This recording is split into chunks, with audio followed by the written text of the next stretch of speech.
આમાં હીરાના તરખુણી હરખા રાખવા પડે હો. એમ નામને આપતા 1 રૂપિયો.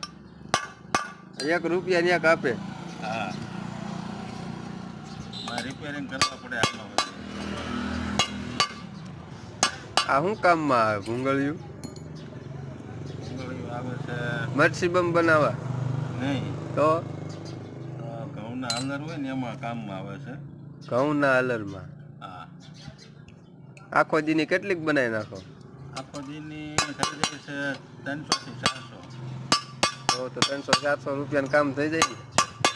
હા, 300 રૂપિયાનું કામ થઈ જાય છે. પાન માવાના થાય છે. હમ. રેડી આવે.